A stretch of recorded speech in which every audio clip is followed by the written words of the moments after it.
So today we're going to talk about niche, picking a segment of the market that will be able to pay you. So whatever amount of money you put in pillar one, you want to think about who is able to pay you with the least resistance. That means they can afford to pay you. That means it's not out of their reach. That means they are eager, to pay you because they really are desperate for that solution. The best example I would give is, for example, if you're a weight loss coach. Everybody, including me, Fanny's, needs to lose weight, but it's not a priority for everyone. If somebody wanted to lose weight because they've been told they have a heart disease, and if they don't lose weight, they probably won't live past 6 months, then that's an urgent need, and they'll make money for that. So that's something, you can grasp and be like, I really need to lose weight in 6 months, so I'm going to use all the resources that I have to pay someone to help me do this in the best, most effective, convenient way for me. Okay, so one of my coaches told me one of the biggest mistakes we make is to try and count our clients' money instead of thinking how much they desire the solution. So we hide in that fact of like, maybe they won't pay me because you probably are not comfortable with that amount of money, but the client is desperate for the expertise and they're willing to pay because they understand the value. So like in my country, education is not free. So the best education, best in quotes, it depends with how you think about it, is really expensive. And there's some parents who I don't know how to say, really use every resource they have, even take loans to take their children to certain schools, because in their mind, they think if my child gets this best education, then they have a better chance for life. So you're not going to say, oh, because she's a teacher, she can't afford me, yet probably she's using all her resources to pay for her son to go to a good school. So for example, if you are a coach for teenagers who help teenagers choose the best career, then you're not going to count their money because you don't know how much they desire the solution. I hope I'm making sense. I'm not saying take advantage of someone. I'm just saying, as long as you can be able to communicate the value in your communication, then you're able to charge high quality because you're giving high quality value. So you have to be with those people not only who can afford you, but also who desire that solution desperately. And desperately, I mean it respectfully, meaning they want it now. I want to solve it right now. I don't want to go on like this. This is something I want to be able to solve right now. So if you're a potty training coach, then you're not saying my target audience is all moms, because if a mom is a new mom and she has a newborn, an infant, she's not thinking about potty training until probably a year. So, or if you are a coach for teenagers, then you're not targeting all moms because you're only targeting moms who have teenagers, and maybe moms who have teenagers who have had issues with drug abuse, as an example, or teenagers who live in who have issues with technology. Maybe they have been scammed or they have started inappropriate relationships using their phone. So the more specific you are, the more your client sees who you are, the more you become visible to your client. So one of the ways I explain this is, imagine you're gone on holiday to a foreign country, like for example me, I live in Kenya. The languages spoken here are English, Kiswahili, those are the main languages. So if I go to a country like Spain and I don't speak Spanish, I'm really going to have to rely on so many things to be able to communicate with people, to get my way, or to do everything that I need. So imagine I'm in Spain, I don't know anyone, and I'm trying to navigate the train, and then I hear someone speaking Swahili or English. And my mind is like, oh my God, I have to find that person. And I'm looking for them among the crowd, and I find them. I'm actually probably even just going to hug them immediately, because I'm like, you're speaking my language. Where have you been? Because I'm excited that we can be able to communicate. So that is what happens when you niche. When you niche, then your ideal clients finally see you. They finally find you. They finally see someone who connects with their problem, who offers the solution the way they like, how they like, and has a reason, the why behind it, that is in agreement with their why. I hope that makes sense. So if you're saying you're a career coach, I wouldn't know if that is for me. But if you're saying you're a career coach for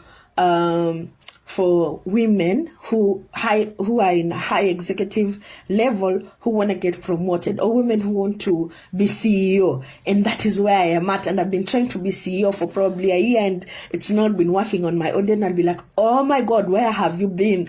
I have been looking for someone like you. So a lot of people think when I niche down, then I'm going to lose out. And it's actually the opposite.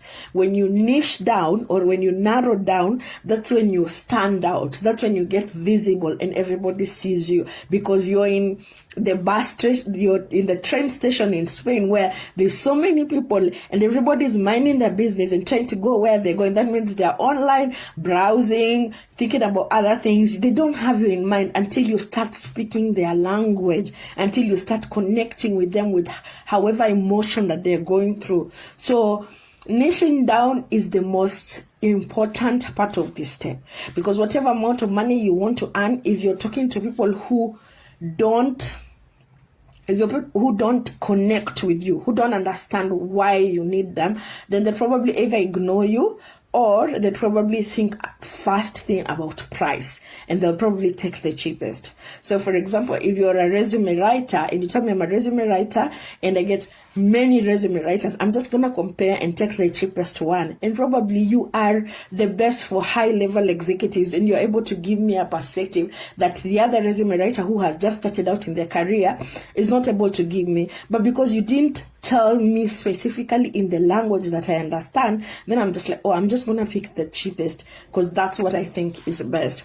So I can't emphasize it enough. It's really, a lot of people have this angst, or like, it's a process, I guess. It's something you have to do, but it really changes the way you do business, because then now you start seeing it's you know, the way there is this psychology of, oh, if you start thinking, oh, I want to buy a red car, maybe you want to buy a red Mercedes, and then all of a sudden you start seeing red Mercedeses everywhere. Once you niche, you'll start seeing your client, because you'll start looking for them and they will be looking for you, and it will be easier to attract them to your world, or be an authority in their world, rather than if you're trying to be for everyone and saying everybody and or anyone, you know, I want to work with anyone, or I want to work with everyone. That doesn't, nobody refers to themselves like that. Yeah. So I wrote down a few points just so that I remember. I think I've touched on most of them. So you should niche, because you can't possibly be relevant to everyone. Okay. So you can't be relevant to all people who are looking for resume, or you can't be relevant to everyone who is looking to lose weight, or you can't be relevant to everyone who wants to network. You really need to be more specific to those people who understand the value, are in agreement that that is the value of your offer. Like, I really need the solution, I value that solution, I want to pay for that solution because it's really going to solve something huge in my life. And then secondly, if you don't niche, you blend in, you're just like everyone else. So people are going to think about price, or they're going to think, oh, I'll do it later, like it's not urgent. So they're going to think, I'm just going to do it wherever. They're not going to consider it an urgent issue to solve right away. So you really need to stand out so that you can be seen by your ideal clients. And then no one will pay attention if your message is mixed. So if you're for everyone, everyone will think, oh, I'm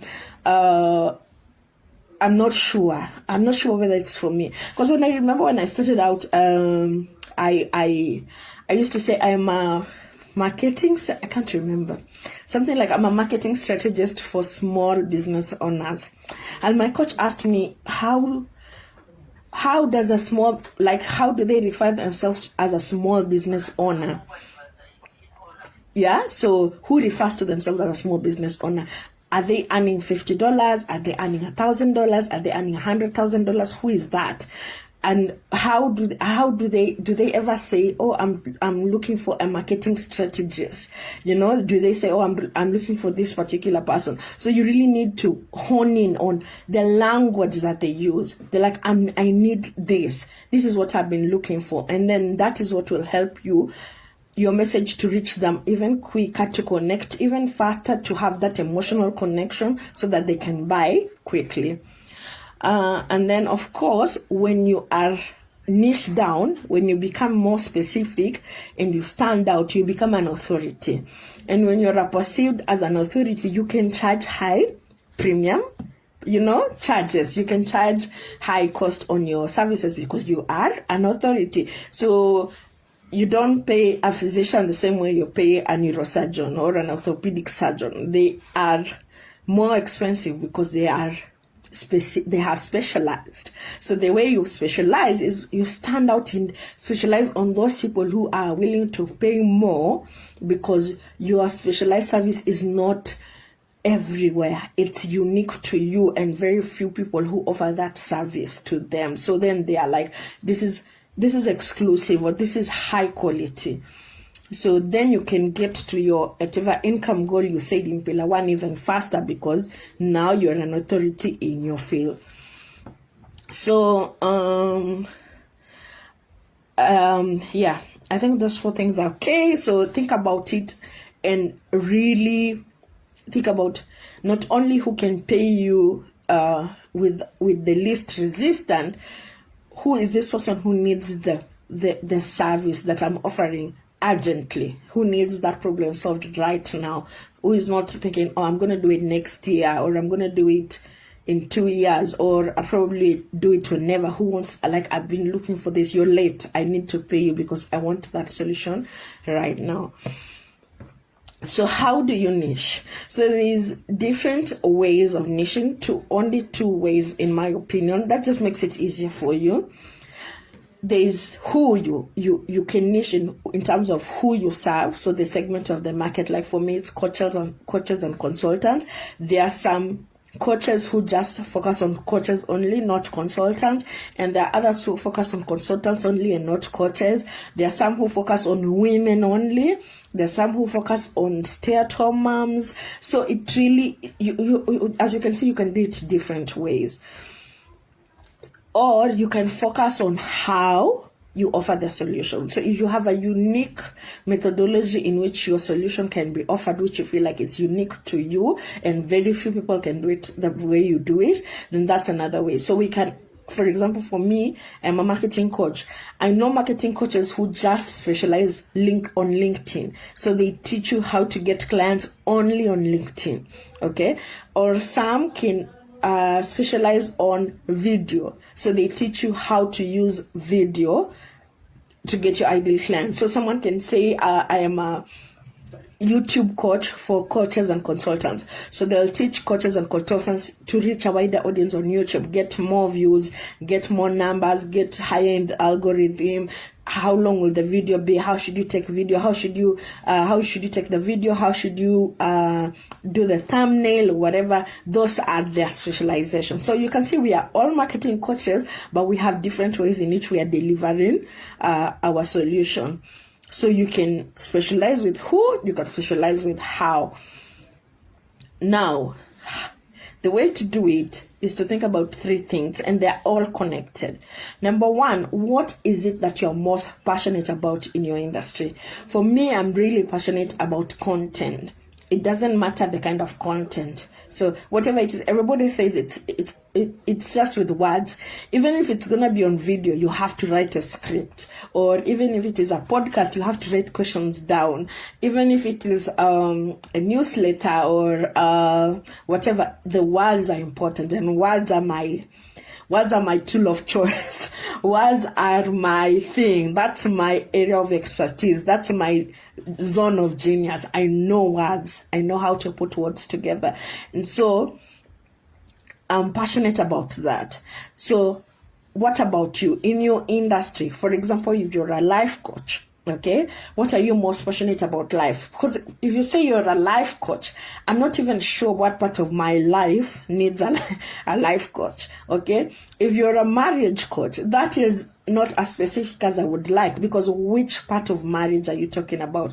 Are you talking about when they are newlyweds, or before they get married, or when they are empty nesting? Where is it that you feel like this is where most people come to me for help in this area? This is where when I do it, it's the most enjoyable for me. I can do it with my eyes closed.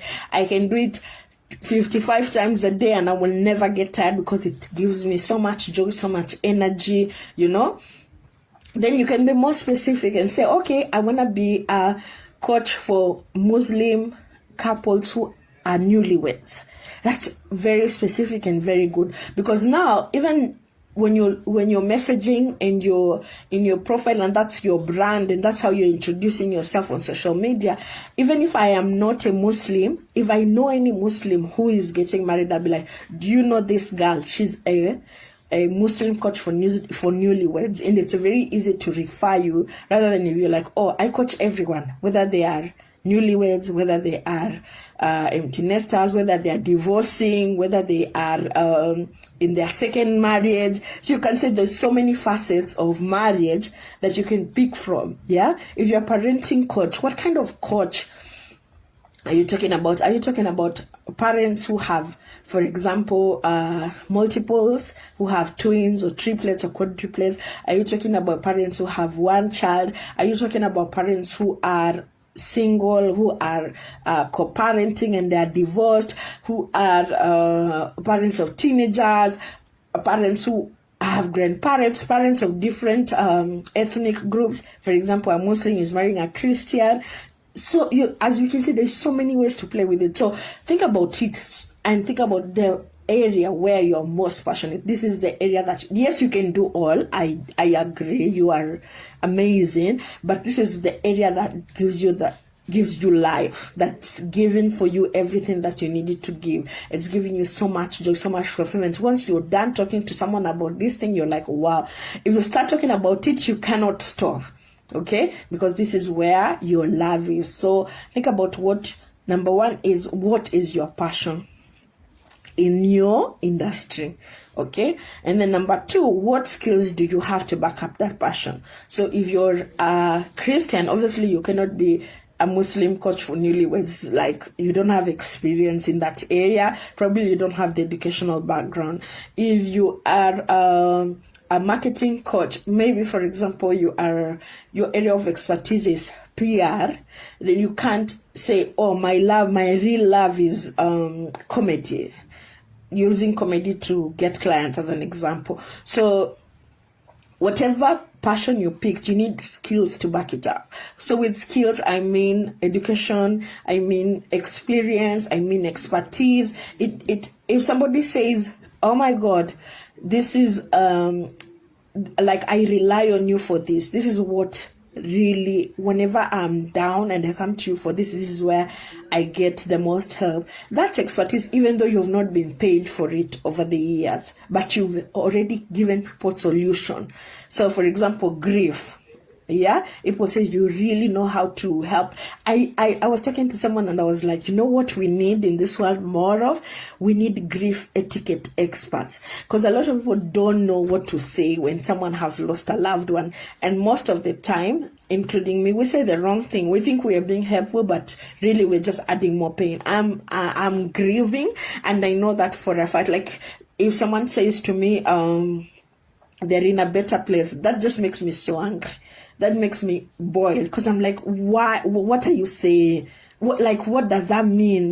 Because I'm not, in my mind, I'm not in a position to receive your message. You're speaking to me in English, and I am in my communication right now that I'm receiving is Spanish, because I don't believe they're in a better place, because I am angry. So and this is, I am in a group of grief called sudden sibling grief. just here on Facebook. And that's one of the things that always comes up. We're like, why do people say the wrong thing? They tell you, oh, they're in a better life. Why would they say that? That just makes me annoyed. Or I blocked this person because they say that. And I think those people don't know that these people feel that way. So, for example, if you really know how to help people when a loved one has passed away, and you can give them a quick course on how to help someone, and you've done it with that one, they're like, oh, the information you gave me was so good when I went to console this person. I know, bad example, but that's what just came to mind. Then that's what you should do. If someone says you are good with kids, you're a kids whisperer, you help parents who, yell. The way parents are like, if I don't yell, they don't do what I say. So I have to say, oh, take this litter and throw it to the dustbin, and they don't hear. Take it to the dustbin, and they don't hear. And then I shout, take it to the dustbin, and that's when they do it, and it's wrong, And you're like, I can help you communicate with your kids better, because not only have I helped I learned myself to do it with my children, I've helped many parents, my neighbors, my friends, my siblings to be able to communicate better with their parents. That's experience. So don't overthink it and think it has to be this expertise with certificates, etc. No, if you've been doing it and getting solutions, that's expertise. But don't go into something that you've never had experience in, or you don't have knowledge about, and be like, this is where my passion is. It doesn't compute. So it has to be passion and then skills. And then the third step is, what are the gaps in the market that you see that you can fulfill, that people have overlooked, especially in your industry? So I'll give you the example of grief again. I'm sorry. So for example, if you are a life coach, you've done everything. You've done marriage, parenting, but really you really know more about grief. You really help people to live after losing a loved one, to find hope, to find purpose, to move on, to be able to be there for others, for their children if they are parents, or for their siblings if they are siblings, etc. Then you can be a grief coach. But you want to even be more specific and be like, the people I really help is moms who lose their children before they are born. So moms who go through miscarriage. Then that can be your thing, because it's really hard. It's really, really hard to move on after miscarriage. It was a life inside you, and it's no more. And you can help them. You can help them, gather whatever strength they have to start again, to remember, to redo, to stop blaming themselves. So then you can call yourself a miscarriage, or moms who have, you can even call yourself a rainbow coach for moms who have rainbow babies. Are they called rainbow babies? I'm not sure. Rainbow babies is after you have the baby. I'm not sure. Yeah, but that's what I mean. The more specific you are, the better. And there's a gap. So you've realized a lot of grief coaches are generalized, or they're focusing more on people who have lost adults, and you feel like there's a gap in this area, then you can cover it. I'm not sure why we went to grief, and I talked about grief a lot. I'm sorry if I offend anyone. I'm sorry if I make you feel pain. Forgive me, but that's just what came to mind, and I felt like it was a good example to share. So one of the things you want to think about, as well as you're thinking about niching, is to understand that these people who want to pay you whatever you want to be paid, if you want to be paid $2,000, $3,000, $1,000, they are human beings. They're not just numbers. So if you say, I need 4 people to pay me $1,500, or I need 2 people to pay me $2,500, those people are human beings. So one of the things to understand is it's more than a transaction. So a lot of people will use the emotion to purchase and justify it with logic. That's why when you see a lot of coaches say they need to be aware of you, and then they need to like and trust you. The like part. The like part is the emotional connection. And the emotional connection comes with shared humanity, shared connectedness with humanity. So right now I talked about grief. I probably offend some people, but some people who are grieving will understand where I'm coming from and connect. Okay, so you need to see what are the human elements or characteristics that I share with my ideal audience. Okay, for example, what values do we share? Okay, so if you're a Muslim and it's so important to you, Islam is important to you, or you're a Christian and it is so important to you, then you can focus on Christian. For example, for me, I can focus on Christian coaches or Muslim coaches or Muslim female coaches. So that's another way of looking at it. What are their values? What are their interests? Okay, so for me, being a mom, I talk about mom examples all day, every day. And honestly, I get more moms coming to me to be clients. I get dads too, but we share that connectedness of being a mom. So, for example, if someone, I can share information. You know, you're not going to be communicating in your marketing communication just like business. They want to know you as a human being, and you also want to connect with them as a human being. So, for example, if I go on my page and be like, oh my God, I was late I had to postpone my live because I couldn't get someone to help me with the kids today.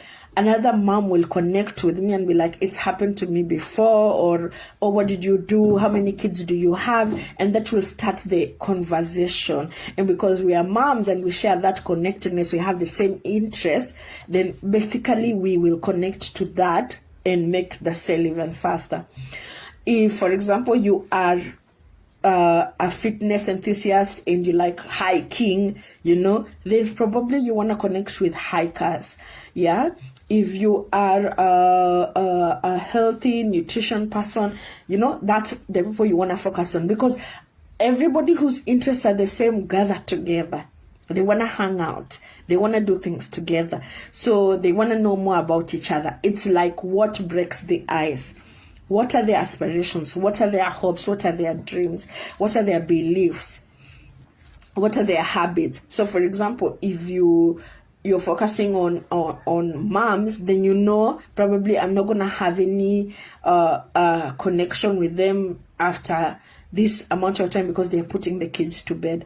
I've had people who tell me I can't come on the call because that's the time my kids go to bed and I can't break the nighttime routine. And I understand totally. And I'm like, I know, I will send you the replay, because I know how nighttime routine is. So it's important to think about that.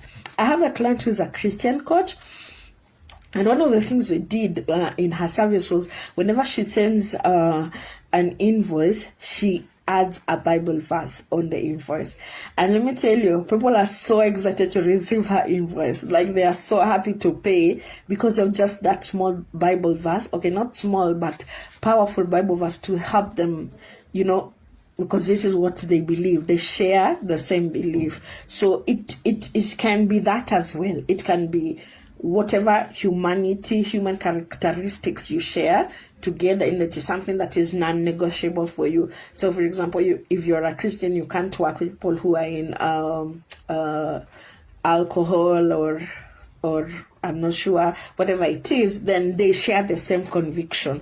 But if you're the opposite and you like to curse, or you can't talk without cursing, and you have certain beliefs that are controversial, then there's other people who are your tribe as well, who are like, this is where I'm supposed to be. Oh, girl, curse the way you like, I curse too, we are the same. So that helps you as well to get that kind of tribe who will gather towards you and focus on how they can support you because you are their person.